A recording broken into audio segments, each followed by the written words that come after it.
वंदे सद्गुणत्रये श्रीवर्धमान माध्याय गाति संघात घातनं विद्यास्पदं प्रवक्ष्यामि तत्त्वात् श्लोकवार्तिकम्। पंच परमेश्वर भगवान की जय। देवादिदेव हृदय पार्षद भगवान की जय। परम पूज्य आचार्य श्री उमा स्वामी जी महाराज की जय। परम पूज्य आचार्य श्री विजय स्वामी जी महाराज की जय। परम पूज्य आचार्य श्री शांति सागर जी महाराज की जय। परम पूज्य आचार्य श्री सन्मति सागर जी महाराज की जय। परम पूज्य आचार्य श्री अभिनंदन सागर जी महाराज की जय। परम पूज्य आचार्य गुरुदेव सुंदर सागर जी महाराज की जय। गुरुदेव समंत भद्र स्वामी की जय। परम पूज्य आचार्य श्री सागर जी महाराज की जय।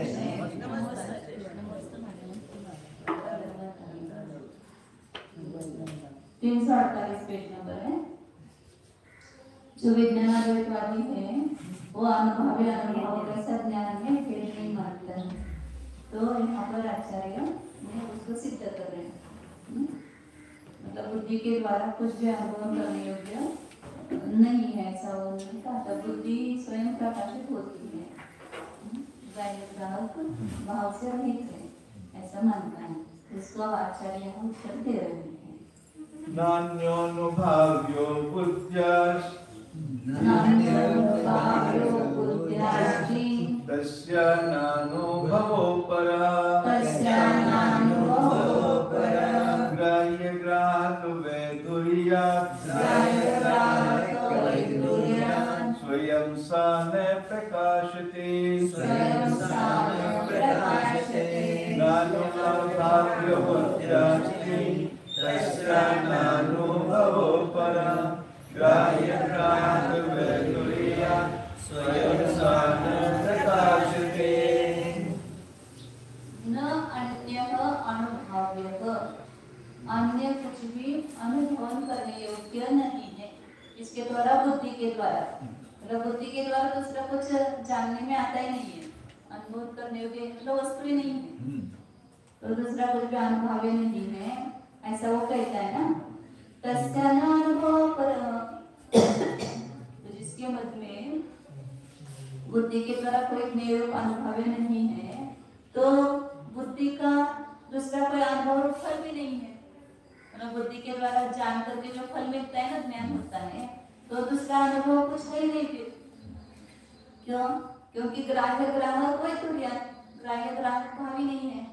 ग्रहण करने योग्य वस्तु और ग्रहण करने वाला ज्ञान ऐसा भाव ही नहीं है, तो फिर दूसरा कुछ फल भी नहीं मिलेगा।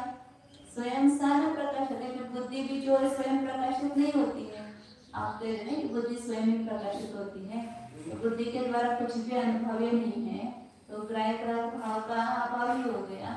तो दूसरा स्वयं बुद्धि प्रकाशित होती भी सिद्ध नहीं होता है, तो बुद्धि भी ग्राह्य नहीं होगी ना। बोधों की कारिका में से ही एव के स्थान में न को धर के एक अक्षर का परिवर्तन कर आचार्य महाराज बोध मत के निराशार्थवार्थी कहते हैं कि बुद्धि के द्वारा कोई ने रूप अनुभव नहीं है और बुद्धि का कोई न्यारा अनुभव रूपी फल नहीं है। ऐसी दशा में ग्राह्य ग्राहक भाव से रिक्त होने के कारण वह बुद्धि स्वयं कभी प्रकाशमान नहीं हो रही है, किंतु तीनों अंशों से तदात्मक होती हुई बुद्धि सदा चकचका रही है।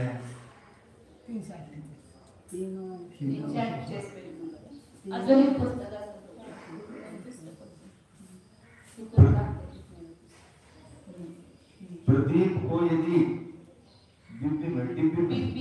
डिब्बी में भी बंद कर दिया जाए तो भी उसमें प्रकाशपना और प्रकाशकपना विद्यमान है।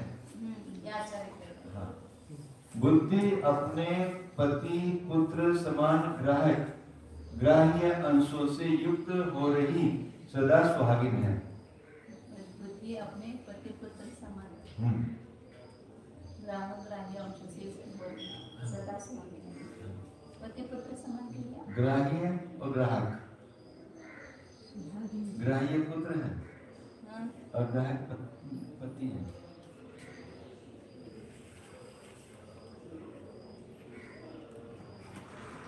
मतलब वो ऐसे नहीं कि उसमें कोई ग्राह्य है नहीं, सुहागिन है, ये बताने में। हाँ। मतलब हमेशा उसमें ग्राहक ग्राह्य अंश रहता ही है।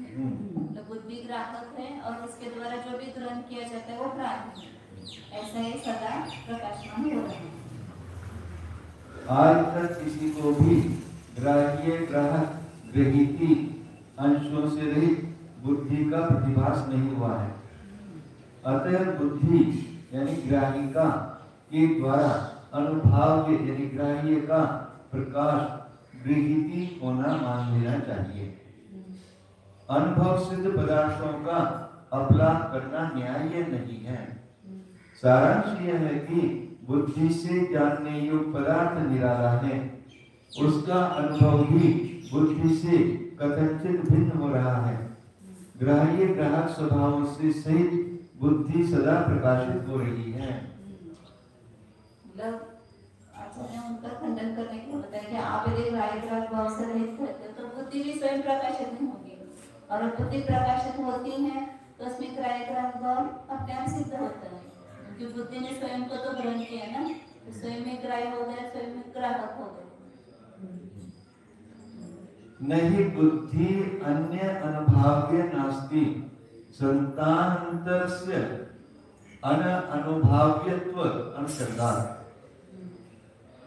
बुद्धि के द्वारा बुद्धिया अन्य अनुभाव्य न अस्ति, न अस्ति इति न, ऐसा बुद्धि के द्वारा दूसरा अनुभव्य नहीं है, ऐसा नहीं। मतलब है बुद्धि के द्वारा दूसरी कोई भी वस्तु जानने योग्य है, अनुभव करने योग्य है, क्योंकि संतानांतरस्य अननुभाव्यत्व अनुसंगात। यदि बुद्धि के द्वारा कुछ भी अनुभव नहीं मानेंगे तो भिन्न संतान का अनुभव नहीं होगा, न करने का प्रसंग आएगा, क्योंकि बुद्धि के द्वारा कुछ अनुभव ही नहीं करेंगे तो दूसरी संतान भी कैसे समझ में आएगी। बुद्धि को छोड़ करके दूसरी संतान है, मतलब उनकी यहाँ संतान ही वस्तु है। एक ज्ञान संतान, फिर रस संतान, रूप संतान, ये सब संतान चलती है। तो बुद्धि के द्वारा अन्य संतान कैसे जानने में आएगी, उसका भी अनुभव नहीं होगा। फिर कुतश्चित् अवस्थितिः अयोगात्, कुछ भी सिद्ध नहीं होता है कि बुद्धि के द्वारा कुछ भी अनुभव नहीं ऐसा मानेंगे तो कुछ भी अवस्थित नहीं होगा। तद उपगमे च कुतः स्वसंतान सिद्धिः। विभिन्न संतान का भी अनुभव नहीं होता है, ऐसा स्वीकार करते हो तो फिर स्वसंतान की भी सिद्धि कैसे होगी। दूसरी कोई संतान है तो बुद्धिरूप संतान भी सिद्ध नहीं होती है। पूर्वोत्तरक्षणानां भावतो अननुभाव्यत्वात्, ज्ञान की सिद्धि भी नहीं ऐसी होती है। मतलब यहाँ पर ज्ञान है, ये कैसे जाना, क्योंकि यहाँ पर पुस्तक का ज्ञान हो रहा है, पेंसिल का ज्ञान हो रहा है, यहाँ पर गर्मी है ऐसा ज्ञान हो रहा है, तो किसको हो रहा है, वो बुद्धि है। तो यदि बुद्धि में कोई वस्तु ही प्रतिभासित नहीं होगी तो फिर बुद्धि की भी सिद्धि नहीं होगी, मतलब ज्ञान की भी सिद्धि नहीं होगी। ज्ञेय की प्रसिद्धि से ज्ञान की प्रसिद्धि होती है। कि अभी जैसे शब्द है, मुझे सुनने में आ रहा है, तो यहाँ पर ज्ञान है, ये सिद्ध होता है। यदि शब्द ही सुनाई दे देंगे तो वहाँ पर ये बुद्धि, उस शब्द को जानने वाली जो बुद्धि है उसकी भी सिद्धि नहीं होती है। इसलिए ज्ञान की प्रसिद्धि से ज्ञान की प्रसिद्धि होती है। और यदि नहीं मानेंगे,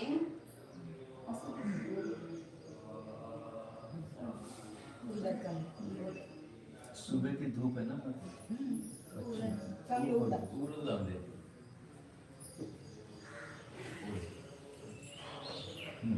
उसको भी स्वीकार करते तो स्वसंतान की भी सिद्धि कहाँ से होगी। पूर्व उत्तर क्षणानां भावतः अननुभाव्यत्वात्, क्योंकि उन्होंने क्या माना है कि पूर्व क्षण और उत्तर क्षण इनका भाव की अपेक्षा से अनुभव्यपना नहीं है। मतलब पूर्व और उत्तर क्षण को नहीं जान रहा, कोई भी क्षण है ज्ञान क्षण, वो उस वर्तमान क्षण को ही जानेगा, पूर्व क्षण और उत्तर क्षण को नहीं जान, ऐसे उनकी अपेक्षा से, तो उसमें अनुभव्यपना नहीं है, तो स्वसंतान की भी सिद्धि कहाँ से होगी। पहले तो कहा था कि अगले क्षण तो दूसरा क्षण जो पहला क्षण है वो विकल्प से अनुभव करता है। वो तो पूर्व क्षण को कारण मानते, वस्तु ज्ञान की उत्पत्ति का कारण है। तो उनकी वस्तु क्या है? क्षणिक वस्तु, वो उत्पन्न हुई। हाँ, तो उसको अगले क्षण के विकल्प ने ग्रहण किया। तो पूर्व उससे वो उत्तर क्षण का ज्ञान उत्पन्न हुआ है, तो वो वस्तु कारण है और ज्ञान कार्य है, ऐसा मानते हैं। तो उसका वो अलग है।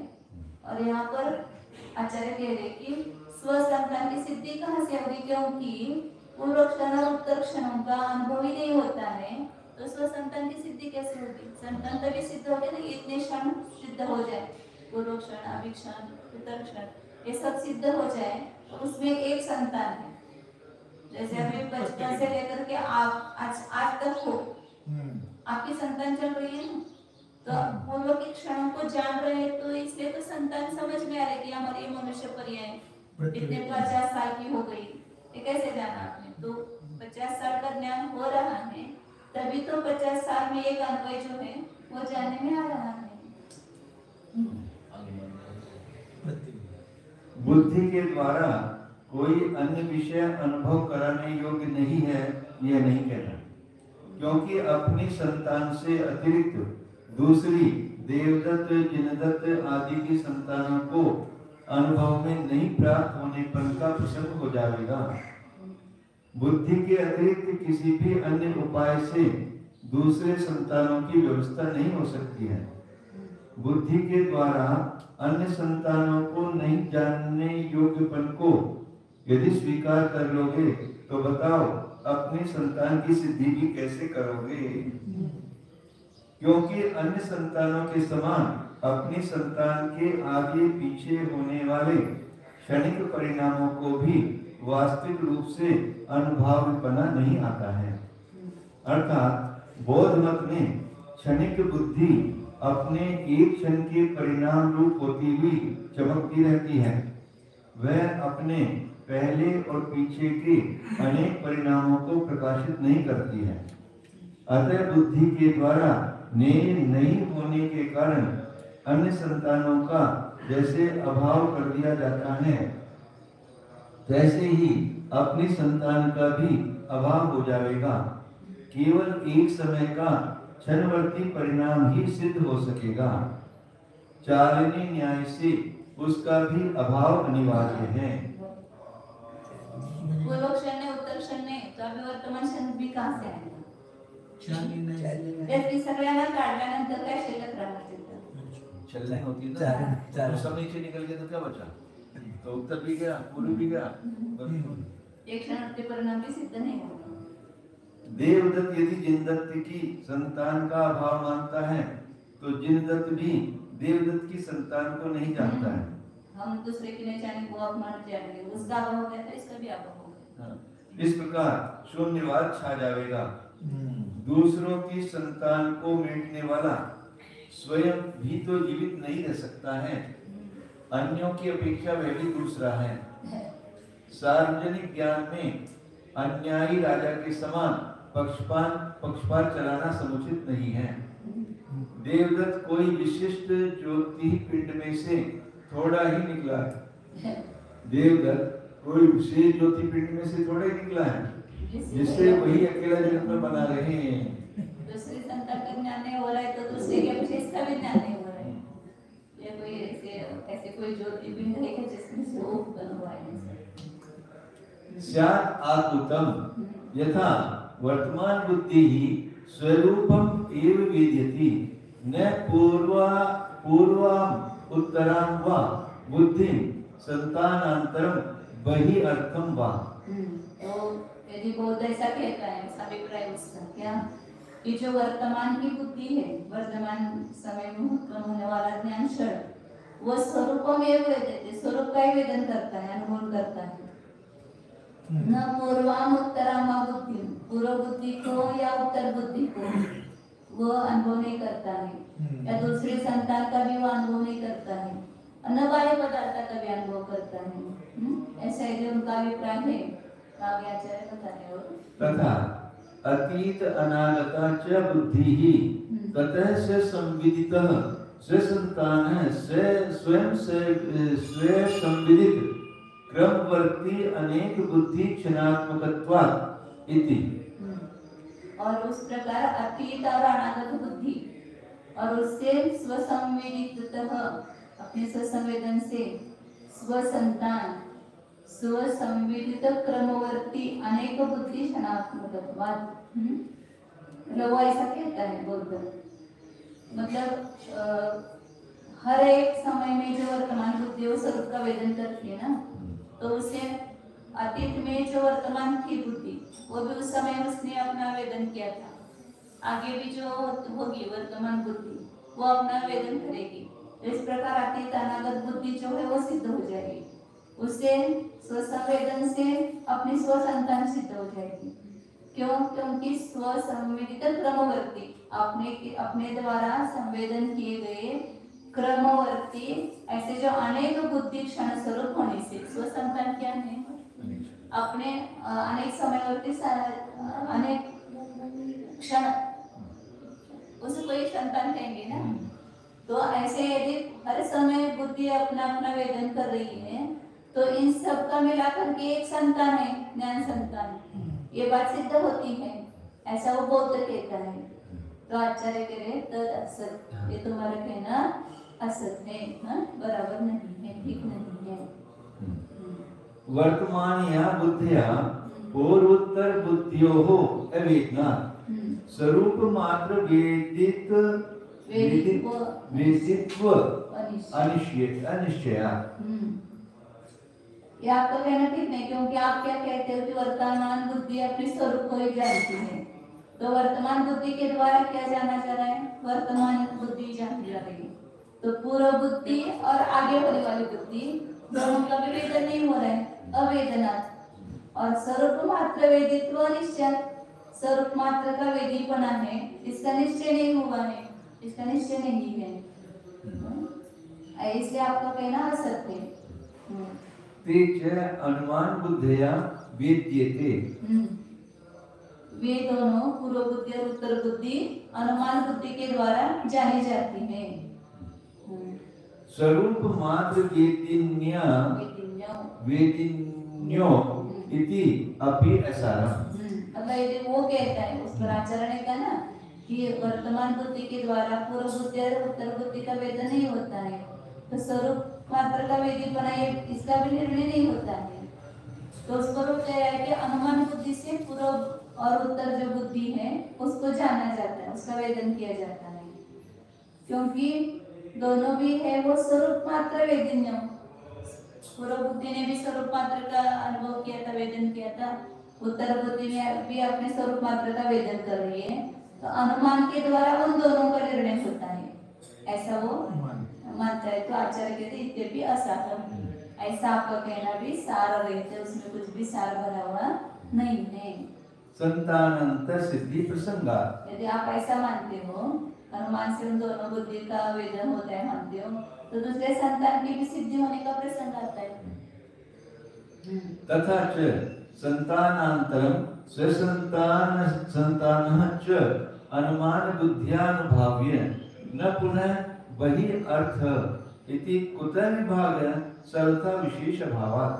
और वैसा यदि हो जाए कि दूसरी संतान की सिद्धि हो गई, अपने स्व संतान की भी सिद्धि हो गई, तो अनुमान बुद्धि के द्वारा दूसरे की संतान और अपनी संतान अनुभव करने योग्य है, बाह्य पदार्थ अनुभव करने योग्य नहीं है, ऐसा विभाग कैसे सिद्ध होगा? क्योंकि उसमें कोई भी विशेषता नहीं है, सर्वथा विशेष अभाव। तो संतान का अनुभव हो रहा है तो बाह्य पदार्थ का नहीं हो रहा है, ऐसा कैसे कहेंगे? तो जो दूसरी संतान में बाह्य पदार्थ ही है ना, दूसरे की जो संतान है वो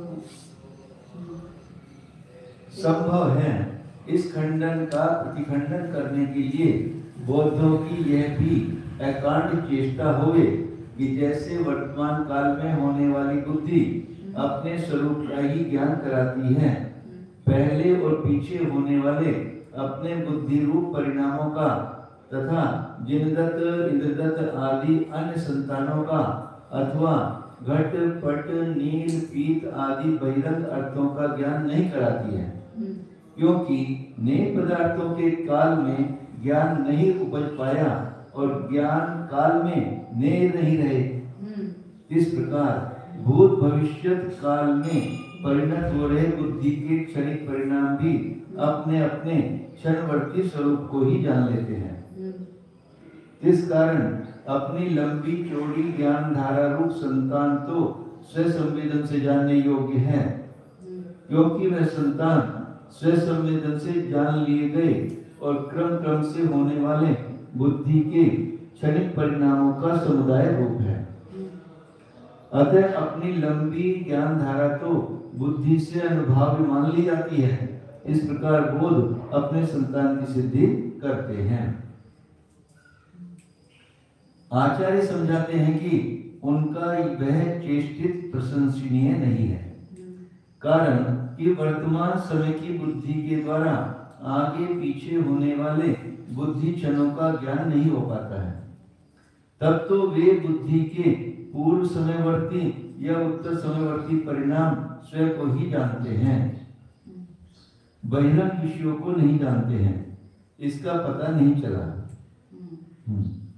आप जान ही नहीं रहे पूर्व बुद्धि को उत्तर बुद्धि को, तो भी आप बाह्य पदार्थ को नहीं जानते, ये भी नहीं जाना आपने, क्योंकि पूर्व बुद्धि आपको विषय नहीं है, उत्तर बुद्धि भी विषय नहीं है, तो बाह्य पदार्थ को उसने नहीं जाना, ये भी कैसे जानोगे?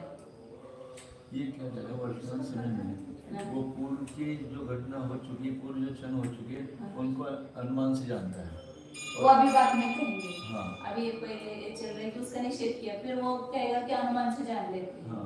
तो उसके ऊपर उत्तर देंगे दूसरा। नहीं, अभी ये जानते नहीं, इसका उत्तर दे रहे। पूर्व बुद्धि और उत्तर बुद्धि को वर्तमान बुद्धि नहीं जानते हैं, वो कह रहा है। हाँ, ऐसा वो कहता है। तो आचार्य उसके ऊपर आपत्ति दिखा रहे, तुम पूर्व बुद्धि और उत्तर बुद्धि को नहीं जानते हो, तो उसने बाह्य पदार्थों को नहीं जाना, ये भी कैसे जानोगे? आपको मैंने जाना ही नहीं, तो आप नहीं जान रहे, ऐसा मैं कैसे जानूंगी? अतः केवल स्वरूप को ही जानने वाले पन का निश्चय नहीं हुआ। ऐसी दशा में अपनी संतान क्षणों की लंबी डोरी भला से संवेदन से जानने योग्य कैसे मानी जा सकती है? केवल एक क्षणवर्ती बुद्धि क्षण का ज्ञान तो संतान का संवेदन नहीं हो सकता है। तथा इस पर बोध यदि यूं कहें कि अनुमान स्वरूप बुद्धि करके उन आगे पीछे होने वाले बुद्धि क्षणों का ज्ञान कर लिया जाएगा, और वे क्षणिक बुद्धियां केवल अपने स्वरूप को जान रही भी हैं, यह भी बुद्धों का कहना निस्सार है। क्योंकि यूं तो स्वयं संतान के समान अन्य संतानों की भी सिद्धि हो जाने का प्रसंग होगा, और नील पीत आदि बड़ी अर्थों की सिद्धि हो जाना भी क्यों छोड़ दिया जाएगा? और इस प्रकार अनुमान ज्ञान से अन्य संतान और स्वसंतान को अनुभव कराने योग्य मान लिया जाए, किंतु फिर बहिरंग अर्थ को ज्ञेय न माना जाए, इस प्रकार पक्षपात पूर्ण विभाग कैसे किया जा सकता है? सभी प्रकारों से स्वसंतान और परसंतान तथा बहिरंग अर्थों में अनुमान से जानने योग्य पद की अपेक्षा कोई अंतर नहीं है। कल बोला तो आए सुनने के लिए। हाँ, अभी वो भी आते, देखो अभी आते हैं, लोगों से बात करते हैं। हाँ। कल का विषय फिर इनका टाइम फिक्स करके करेंगे। अभी तो रुकोगे? हाँ, तो रुकोगे पूर्ण।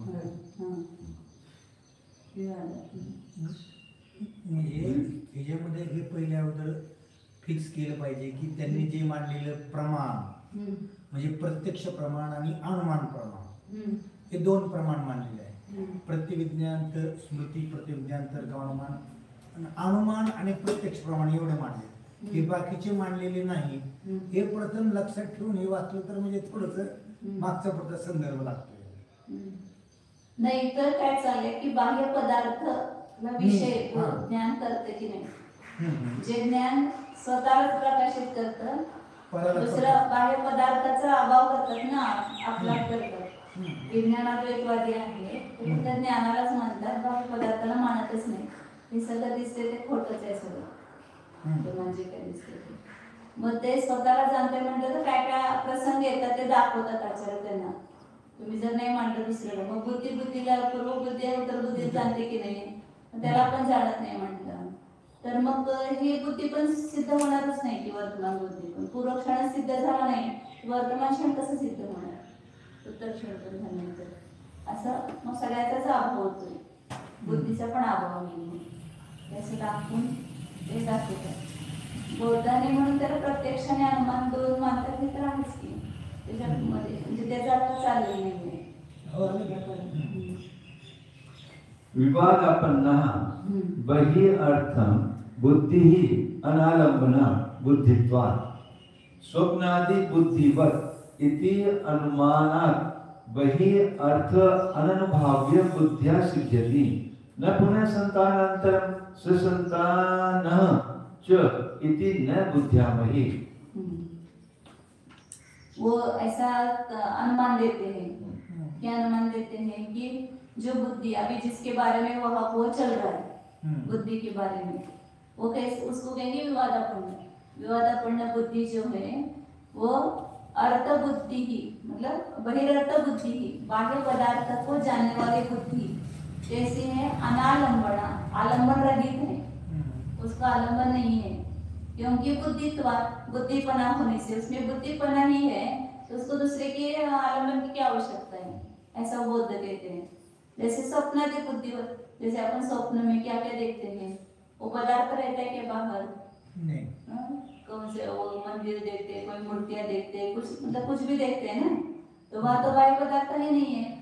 तो जैसे स्वप्नादि बुद्धि को बाह्य पदार्थ का आलंबन नहीं है, ऐसे बाह्य पदार्थ को जानने वाली जो बुद्धि है उसको भी बाह्य पदार्थ का अवलंबन नहीं है. इस प्रकार का अनुमान है ये, मतलब ये क्या हो गया प्रतिज्ञा कि बाह्य पदार्थ की बुद्धि आलंबन रहित है, ये प्रतिज्ञा हो गई. हेतु क्या दिया, बुद्धिपना होने से, और दृष्टांत क्या दिया, स्वप्नादि बुद्धि के समान. तो इस अनुमान से बाह्य पदार्थ बुद्धि के द्वारा अनुभव्य सिद्ध नहीं होता है. न पुनः संतानांतरम, और बुद्धि के द्वारा दूसरे संतान या स्व संतान भी सिद्ध नहीं होती है. इति न बुद्ध्यामहे, इसको हम नहीं जानते हैं, ऐसा आचार्य कह रहे हैं.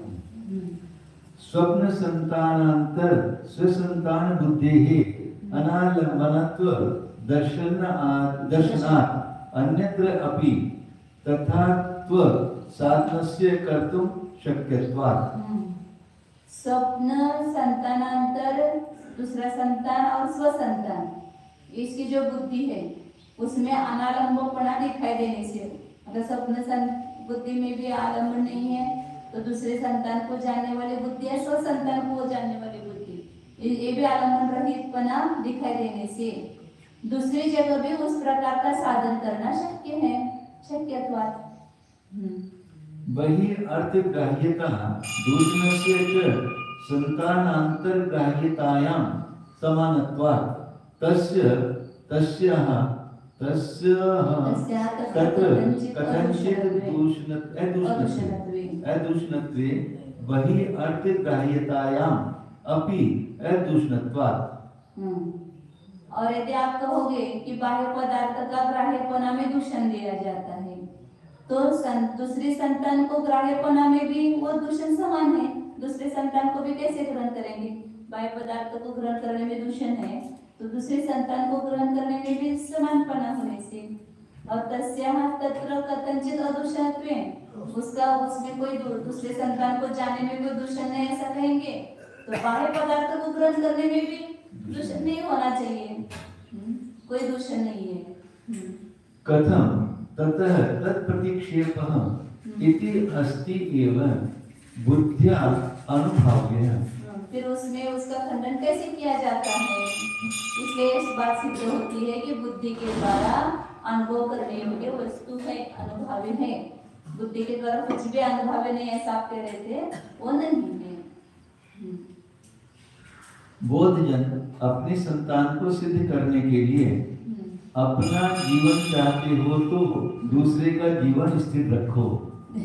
इस न्याय से दूसरों की ज्ञान संतान को तो इष्ट कर लेते हैं, किंतु घट पट आदि बहिरंग अर्थों को नहीं मानते हुए अनुमान करते हैं कि विवाद में प्राप्त हुई बहिरंग अर्थों को जानने वाली बुद्धि पक्ष अपने जानने योग्य विषय रूप आलम्बन से रहित है, ये साध्य, क्योंकि वह बुद्धि है।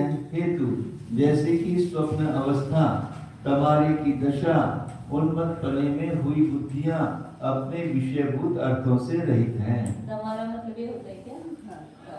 आंखों में कुछ अंधारा आंखों का कुछ तमारा रोग है, अंधारा दिसतोय वाटतं त्याच्यात। इस अनुमान से बहिरंग अर्थ तो बुद्धि के द्वारा नहीं अनुभव में आने योग्य सिद्ध कर दिया जाता है। होता है ना, रात में किसी को नहीं दिखता है, हाँ। उसमें वो दिन में तो दिखता है, लेकिन रात में रात अंधेरा, रात अंधेरा वो आई थी ना उधर, आपने बताया तो खेत में रात अंधेरा, रात में भी दिखता नहीं, तो ये रोग है ऐसा, तिमिर रोग, तमारा रोग। किंतु दूसरे संतान और अपनी आगे पीछे समयों में वर्तने वाली संतान को जानने वाली बुद्धियां आलम्बन रहित नहीं सिद्ध की जा रही हैं। हम नहीं समझते हैं कि ऐसी पक्षपात की कृति में क्या रहस्य है।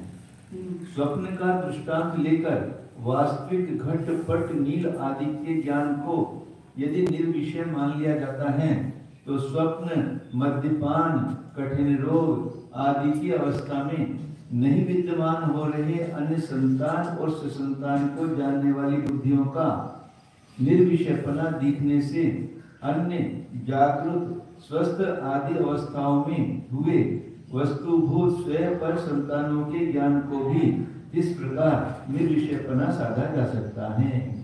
यानी दोनों को जो स्वप्न में हो रहा वो प्रकट में कैसे मानोगे उसको? प्रकट में तो वस्तु विषय बनेगी। दृष्टांत तो सभी प्रकार के मिल जाते हैं, किंतु उनके धर्म दार्शनिक में घटे तब तो तदनुसार सिद्धि की जा सके, अन्यथा नहीं। भ्रांत ज्ञान का दृष्टांत देकर अभ्रांत ज्ञान के विषय को न स्वीकार करना प्रामाणिकपना नहीं है। स्वप्न ज्ञान तो भ्रांत ज्ञान है ना, उसको दृष्टांत बना करके सत्य ज्ञान में भी वो दोष देखा ना। दूसरी बात यह है कि बहिरंग अर्थ के ग्राह्यपने में जो दूषण आपकी ओर से दिए जाएंगे, वे ही दूषण संतानांतर के ग्राह्यपने में भी समान रूप से लागू हो जाएंगे। आप बोधों की मानी हुई क्षणिक बुद्धि केवल अपने स्वरूप को ही जानती है, बहिरर्थ को नहीं। अतः बहिरर्थ का ग्राह्यपना यदि दूषण है, तो वह संतानांतर के ग्राह्यपने में भी उसी प्रकार लगेगा। अपनी बुद्धि की अपेक्षा संतानांतर भी तो बहिर्भूत अर्थ हैं। यदि उस संतानांतर के ग्राह्यपने में उस बहिरर्थ की ग्राह्यता को किसी इष्ट कारणवश कैसे भी दूषण न मानोगे, तो बहिरर्थ की ग्राह्यता में भी बुद्धि से बहिर्वर्त बहिर्भूत अर्थ का जान लेनापन दूषण न होगा। तब तो उन नील परमाणु आदि बहिर्भूत अर्थों का निराकरण आप कैसे कर सकेंगे? अर्थात नहीं। इस प्रकार बुद्धि के द्वारा संतानांतर या बहिर्भूत अर्थ अवश्य अनुभव कराने योग्य हैं ही। बौद्धों की कही हुई कारिका के नान्योनुभाव्यो बुद्ध्यास्ति, इस प्रथम पद का खंडन हो चुका। अब द्वितीय तृतीय पाद का निराश करते हैं। बुद्धि के द्वारा कुछ भी अनुभव्य नहीं है, ऐसा जो कहते थे उसका खंडन किया कि अनुभव्य है, बुद्धि के द्वारा नहीं मानेंगे तो बुद्धि भी सिद्ध नहीं होगी। एतेन बुद्धेः बुद्ध्यन्तरेण अनुभवः अपि परः अस्ति इति निश्चितम्, ततः न ग्राह्य ग्राहक वैधुर्यात् स्वयं बुद्धिः एव प्रकाशते। इसी से क्या सिद्ध हो गया? बुद्धि से दूसरे बुद्धि के द्वारा अनुभव भी है, दूसरा अनुभव भी है, ये बात निश्चित हो गई। इसलिए ग्राह्य ग्राहक भाव से रहित होने से बुद्धि स्वयं ही प्रकाशित होती है, ये बात सिद्ध नहीं होती उनकी। जो कहते हैं ना कि कोई ज्ञान में कोई ग्राह्य ग्राहक भाव ही नहीं है, ज्ञान ग्रहण करने वाला और बाह्य पदार्थ ग्रहण करने योग्य ऐसा नहीं है, इसलिए बुद्धि स्वयं ही प्रकाशित होती है, कुछ दूसरे को प्रकाशित नहीं करती है। तो उसका खंडन हो गया, बुद्धि के द्वारा अन्य वस्तु अनुभव में आ रही है। इस पूर्वोक्त कथन से यह भी निर्णीत हो चुका कि दूसरी बुद्धि से प्रकृत बुद्धि का अनुभव भी निराला हो जाता है। स्वयं बुद्धि से अपना अनुभव भी कथनचित भिन्न है, जैसे कि वह्नि की दाहकत्व शक्ति से दाह परिणाम कथनचित भिन्न है। उसी प्रकार कारण स्वरूप बुद्धि से भाव रूप अनुभव किसी अपेक्षा भिन्न है। इस कारण ग्राह्य और ग्राहक अंशों से रिक्त बने स्वरूप से स्वयं बुद्धि ही प्रकाश रही है, यह न मानना। निष्कर्ष यह है कि विषय के साथ बुद्धि स्वयं अपने को भी उसी समय जान लेती है। अतः संवेद्य, संवेदक और संवेदन तीनों अंश ऊपर बुद्धि में है, किंतु चलाकर इच्छा होने पर दूसरी बुद्धि से प्रकृत बुद्धि को जानने की दशा में बुद्धि का अनुभव भिन्न होकर भी स्पष्ट प्रकाशित हो जाता है। यहाँ ग्राह्य ग्राहक अंशों से रहित सहित बना भी स्पष्ट रूप से दिख रहा है।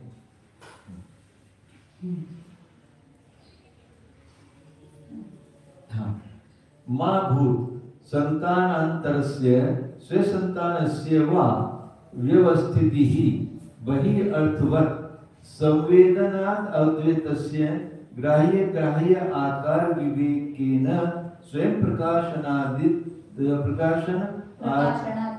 आदित्य पर आदि इति अपर प्रकाशनात् इति अपर। अब संवेदना तो एक वाली कह रहे हैं, शुद्ध संवेदना केवल ज्ञान को ही मानता है, कुछ नहीं मानता है। तो बोलते कि दूसरी संतान न हो, स्व संतान की भी उपस्थिति न हो बाह्य पदार्थ के समान। जैसे बाह्य पदार्थ जैसे भिन्न संतान भी नहीं और अपनी संतान भी नहीं है। संवेदनाद्वैतस्य, जो संवेदनाद्वैत मतलब विज्ञान अद्वैत ग्राह्य ग्राहकाकार विवेकेन, ग्राह्य ग्राहकाकार से भिन्न है, मतलब उससे रहित होने से स्वयं ही प्रकाशित हो रहा है। संवेदनाद्वैत जो है वो स्वयं प्रकाश उसका हो रहा है, उसमें ग्राह्य ग्राहकाकार नहीं है, ऐसा दूसरा कोई बोध देता है। तो उसका तस्य अपि संतानांतरादि अभाव अनुभाव्य संवेदनस्य स्यात्, अन्यथा तस्य अद्वस्य अप्रसिद्धे। और दूसरी संतान नहीं है, किसने जाना? बिना संतान का अभाव किया ना, तो अभाव तो अनुभव हो गया कि नहीं आपका? बिना संतान नहीं है ऐसा आप जान रहे हो आप बुद्धि के द्वारा, तो वही अनुभव हो गया। उस बुद्धि के भी संतानांतरादि का अभाव अनुभव है, संवेदन को होता है, दूसरे संतान का अभाव अनुभव होता है। नहीं तो क्या होगा? तस्य अद्वैत और प्रसिद्ध, उसके यदि अभाव सिद्ध इसका विषय नहीं होगा तो इसका ये अकेला ही है, दूसरा कोई नहीं है। यहाँ पर मैं अकेला ही हूँ, तो दूसरा कोई नहीं, ये तो जाना कि नहीं जाना? तो दूसरा नहीं है संतान, ये उसका अनुभव होगा, नहीं तो फिर ये अकेला सिद्ध ही नहीं होगा, इसके अद्वैत की सिद्धि ही नहीं होगी यदि उसका अभाव नहीं जानेगा तो। इसलिए वो दूसरे संतान का अभाव तो उसका अनुभव हो गया। शुद्ध संवेदन अद्वैतवादी वैभाषिक बोध कहते हैं कि बहिरंग अर्थ के समान अन्य संतानों की और अपने संतानों की भी व्यवस्था भले ही नहीं होवे हमको इष्ट है, क्योंकि ग्राह्य ग्राहक आकारों से पृथक भाव करके अकेले संवेदन अद्वैत का स्वयं प्रकाश हो रहा है। विचिर पृथक भावे, धातु से बने हुए विवेक शब्द का अर्थ पृथक भाव होता है, और विचिर विचारने धातु से निष्पन्न हुए विवेक शब्द का अर्थ जानना होता है। यहाँ पृथक भाव अर्थ इष्ट है। इस प्रकार दूसरा बोध कह रहा है।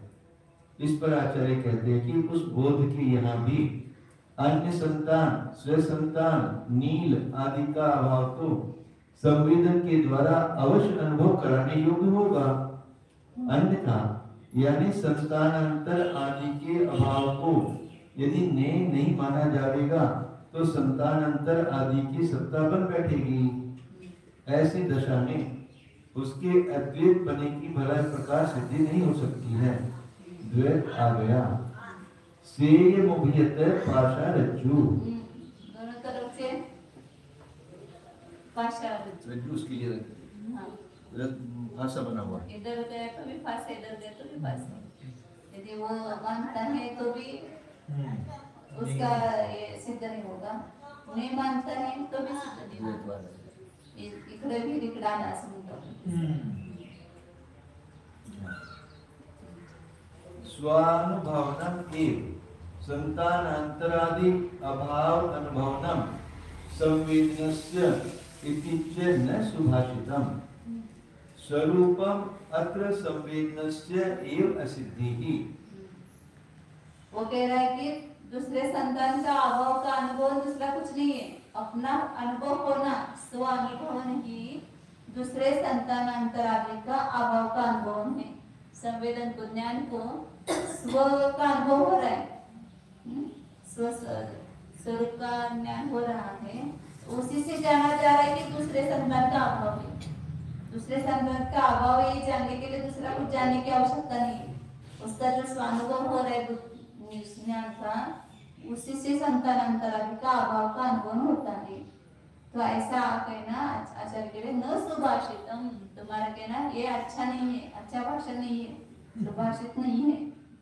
क्यों? क्योंकि स्वरूप मात्र संवेदन से सिद्धि, केवल स्वरूप मात्र की संवेदन की सिद्धि नहीं है। ज्ञान केवल स्वरूप का ही संवेदन करता है, इसकी सिद्धि नहीं हो रही। ज्ञान में कुछ ना कुछ विषय तो आता ही है ना, तो केवल ज्ञान अपना ही संवेदन करता है, इसी की सिद्धि नहीं है। इसलिए आपका कहना ठीक नहीं है। न हि क्षणिक अनंस स्वभावम संवेदनम अनुभूयते। स्पष्टतया अनुभवस्य एव क्षणिकत्वात् क्षणिकं वेदनम अनुभूयते एव इति चेत् न एक क्षण स्थायित्वस्य क्षणिकत्वस्य अभिधाना।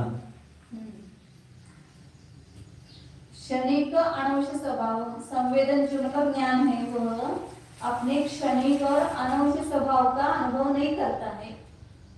ज्ञान मतलब मैं क्षणिक हूँ या अनवश्य निरंतर स्वभाव हूँ, ऐसा अनुभव नहीं करता है। क्योंकि स्पष्टतः अनुभव से क्षणिकत्वात्, स्पष्ट रूप से जो अनुभव है वो अनुभव ही क्षणिकपणा होने से क्षणिक वेदन अनुभूयते एवं, क्षणिक वेदन का अनुभव करता ही है, ऐसा कहेंगे। वो कहता है इस अनुभव जो है स्पष्ट रूप से क्षणिकपणा होने से क्षणिक वेदन का अनुभव करता ही है, ऐसा कहेंगे। तो न ऐसा कहते कि ऐसा नहीं है। यदि एक क्षण स्थायीपना है तो वो नित्य है, ये सिद्ध होता है।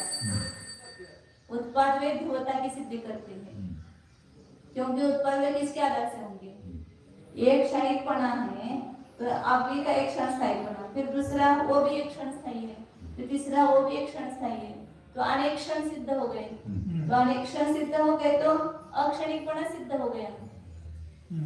मतलब एक क्षण स्थायी कोई वस्तु है तो वो नित्य है, ये बात सिद्ध होती है। अच्छा, एक क्षण स्थायीपना आप अभी हो, मतलब पहले ठीक है, आगे भी रहेंगे, ये बात सिद्ध होती है। अब अचानक आगे आ गया, पहले क्षण भी थे, ये सिद्ध होता है। हाँ। अकेले अपने स्वरूप का अनुभव करना ही संवेदन का संतानांतर आदि के अभाव का अनुभव करना है, ऐसा होता है। संवेदन से अभाव कोई भिन्न पदार्थ नहीं है जो कि अनुभाव्य हुए।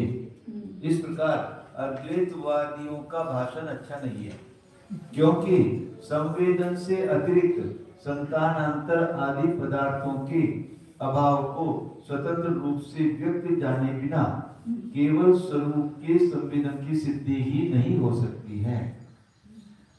एक बात यह भी तो है कि जिस प्रकार के क्षणिक निरंश स्वभाव वाले संवेदन को बोध इष्ट करते हैं, वैसा उसका अनुभव नहीं होता है। यदि बोध कहें, यूं कहें कि स्पष्ट ज्ञान तो क्षणवर्ती पदार्थ का ही होता है। स्पष्ट रूप से अपना अनुभव हो जाना ही क्षणिकपना है।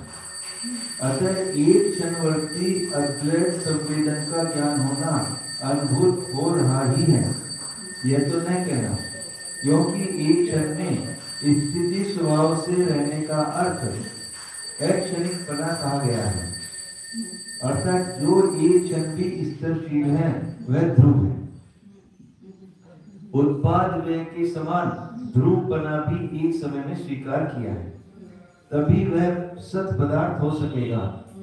यही ढंग पूर्व कालों से चला आ रहा है और आगे भी यही क्रम, यही सिलसिला चलता रहेगा। एक क्षण उत्पाद व्यय होगा तो दूसरे समय में भी होगा, दूसरे समय तीसरे समय में भी होगा, तो उससे ध्रुवता की सिद्धि होती है।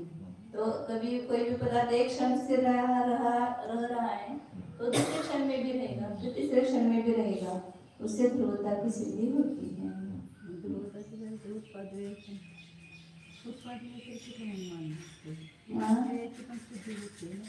उत्पाद व्यय की भी सिद्धि हो जाती है।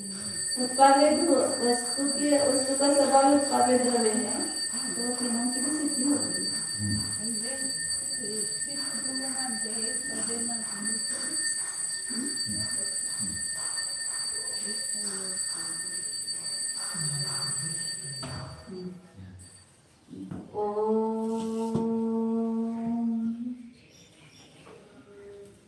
जानिए यह मैं शुद्ध चैतन्य मात्र वस्तु हूँ। यहाँ पर जो मिली हुई वस्तु दिखाई दे रही है वो पूरी वस्तु मैं नहीं हूँ। ये बाहर दिखाई देने वाला शरीर, ये पुद्गल परमाणु का पिंड है, ये मैं नहीं हूँ। इसके भीतर जो चैतन्य धातु का पिंड है, चैतन्य का गोला है, वह मैं हूँ। इस जड़ वस्तु से चैतन्य वस्तु भिन्न है, जड़ वस्तु का संयोग है, ये मैं नहीं हूँ।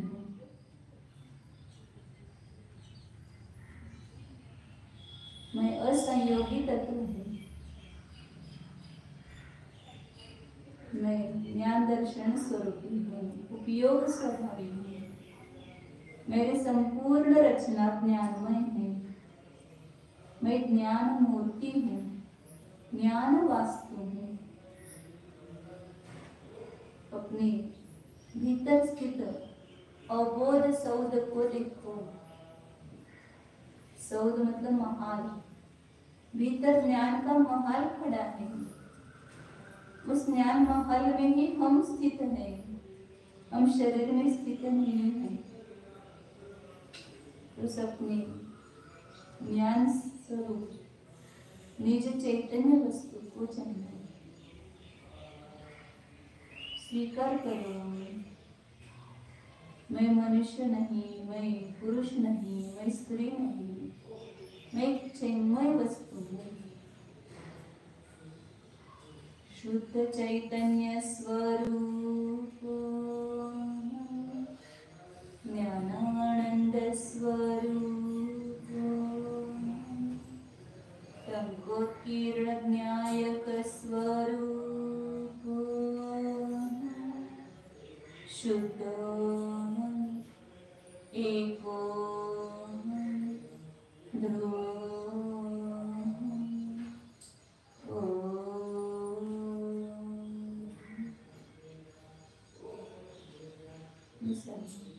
नमो हरे